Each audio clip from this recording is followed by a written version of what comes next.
Recently RBI ने international trade settlements जो भी होते हैं इंडिया के, उसमें इंपोर्ट्स आते हैं, कुछ एक्सपोर्ट्स आते हैं, तो वो इंडियन रुपीज में करने के लिए अलाउ किया है। इसके पीछे रीजंस क्या हो सकते हैं, मोटिव्स क्या हो सकते हैं, और इसका इंप्लीकेशंस इंडियन इकोनॉमी में क्या हो सकता है। क्या इंडियन रुपीज या करेंसी जो भी है वो इंटरनेशनलाइजेशन की ओर जा रही है? आइए इसकी जुड़ी हुई सारी बातें इस वीडियो में जानेंगे। नमस्कार, मैं हूं नागेश। Let's begin. देखो, फरवरी में रशिया और यूक्रेन का कॉन्फ्लिक्ट स्टार्ट हुआ। उसके बाद में रशिया के ऊपर यहां पे सैंक्शंस डाले गए। वेस्टर्न कंट्रीज ने रशिया को सैंक्शंस जो है, इकोनॉमिक सैंक्शंस डाले गए। उसके बाद में रशिया का कहीं ना कहीं इंटरनेशनल ट्रेड जो है कम होता गया। उसके on the other hand India जो है, तब से जब से ये फरवरी में वॉर स्टार्ट हुआ है उसके बाद में ट्रिपल वैमी से परेशान है। मतलब तीन बड़े प्रॉब्लम्स इंडिया के सामने खड़े हैं।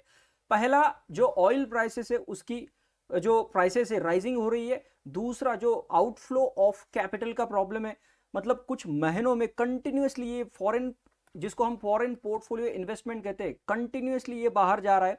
और तीसरा जो सबसे बड़ा प्रॉब्लम है वो है एप्रिशिएटिंग डॉलर्स। इसमें बेसिकली जनवरी 2022 से लगभग इंडियन रूपी जो है हमारा वो 7% डेप्रिशिएट हुआ है अगेंस्ट द डॉलर, जो बहुत बड़ा प्रॉब्लम है क्योंकि इंडिया एक बहुत बड़ी इंपोर्टिंग कंट्री है। मतलब काफी सारी चीजें या प्रोडक्ट्स जो भी है हम इंपोर्ट करते हैं, तो जरूर इसके ऊपर प्रॉब्लम है क्योंकि ट्रेड डेफिसिट भी इसके बाद में काफी बढ़ता है। तो इसके अगेंस्ट एक ऑप्शन जो है, ऑन 11 जुलाई आरबीआई ने जो इंटरनेशनल ट्रेड के सेटलमेंट होते हैं जिसमें इंपोर्ट होता है, एक्सपोर्ट होता है, और लिटरली ट्रेड इनवॉइसिंग वगैरह जो होती है वो सारी रुपीज में अब इसके बाद में हो सकती है। ठीक है, तो इसको व्हीकल करेंसी कहा जा रहा है अगर ये ट्रेड सेटलमेंट रुपी में होता है डॉलर के बदले। तो ये ट्रेड सेटलमेंट इन रुपीज जो इश्यू है, तो ये इसके पीछे रीजन क्या हो सकता है? सबसे बड़ा रीजन जो है वो घटता हुआ इंडियन एक्सपोर्ट। जब से वॉर स्टार्ट हुआ है कमोडिटीज की प्राइसेस बढ़ती ही जा रही है। इसी को इंपोर्टेड इन्फ्लेशन भी कहा जाता है।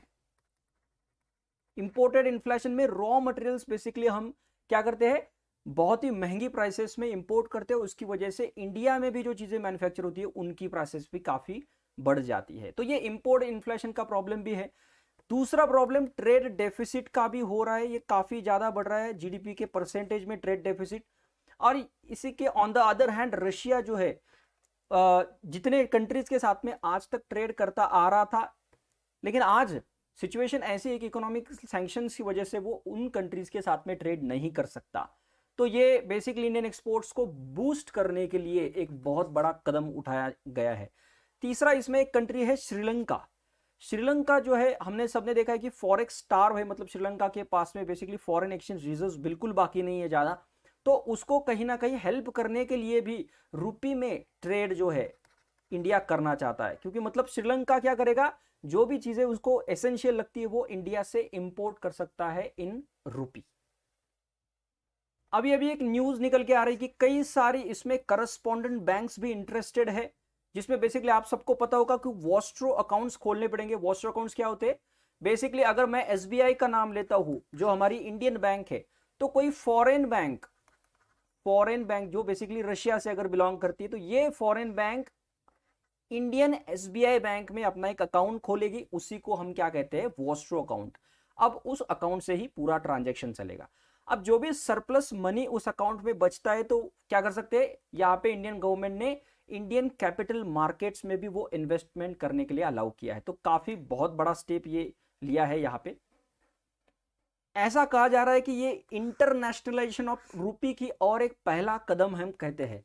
एक्चुअली इंटरनेशनलाइजेशन का मतलब क्या होता है, कोई भी दो कंट्रीज ऐसे होते हैं जो basically out of the borders, मतलब इसमें इंडिया इन्वॉल्व नहीं होगा।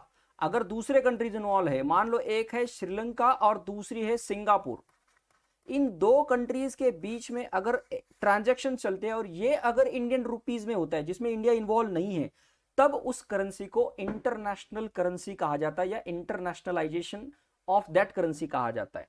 तो प्रेजेंटली ऐसा हार्ड करेंसी दुनिया के अंदर जो है वो है डॉलर। तो बस यही आरबीआई का एक मोटिव, एक पहला कदम है ये। लेकिन ये इसके पहले भी हो चुका है इंडिया में। हम कह सकते हैं 1970 से 1990 तक इंडिया ने अर्स्टवाइल जो यूएसएसआर मतलब सोवियत रशिया था उनके साथ में ऐसे ही बायलैटरल एग्रीमेंट्स किए थे। Basically trade settlement in local currencies ये बेसिकली होता था। जैसे कहा जाता है कि इकोनॉमिक्स में कोई फ्री लंच नहीं होता, तो इसी तरह इंटरनेशनलाइजेशन ऑफ रूपी जो है इसी के भी दो साइड्स हो सकते हैं, एक पॉजिटिव साइड और एक निगेटिव साइड। सबसे पहले देखते ही पॉजिटिव साइड जिसमें बेनिफिट हो गए इंडिया को। सबसे पहला बेनिफिट देखते हैं जिसमें कि बेसिकली ट्रेड जो है इंडिया का काफी ज्यादा बढ़ेगा। अगर रशिया के साथ में हम ये ट्रेड सेटलमेंट करते हैं तो बेसिकली रशिया क्या करेगा, इंडियन फार्मास्यूटिकल प्रोडक्ट्स जो है इंडिया से इंपोर्ट करेगा। कहीं ना कहीं इसकी वजह से हमारे एक्सपोर्ट जो है बढ़ेंगे और ट्रेड डेफिसिट कम होता हुआ नजर आएगा और करंट अकाउंट डेफिसिट भी काफी कम होने में मदद होगी। दूसरा सबसे बड़ा फायदा जो है इसमें जो ट्रेड सेटलमेंट होते हैं ये इंडियन रुपीज में होंगे, तो रुपीज में होने के कारण जो करेंसी एक्सचेंज रिस्क है जो डॉलर की वजह से होता है वो यहाँ पे काफी कम होता हुआ नजर आएगा। तीसरा बहुत बड़ा जो फायदा है वो एक्चुअली जब डॉलर में ट्रांजेक्शन होता है तो उसमें ट्रांजैक्शन कॉस्ट लगती है। ठीक है, जो भी क्रॉस बॉर्डर ट्रेड होता है उसमें ट्रांजैक्शन कॉस्ट लगती है। अगर हम ये रुपीज में ट्रांजैक्शन करेंगे तो इसमें कोई अलग ट्रांजैक्शन कॉस्ट जो है वो ज्यादा नहीं लगेगी और इसमें एक मिटिगेट भी हम कर सकते हैं एक्सचेंज रेट रिस्क। तो ये तीसरा फायदा। चौथा फायदा कौन सा है, तो बेसिकली जो जब भी ऐसा कोई डेप्रिसिएशन होता है रुपीज का तब आरबीआई को अपने फॉरेक्स रिजर्व्स में से कुछ डॉलर्स जो है मार्केट में सप्लाई करने पड़ते हैं।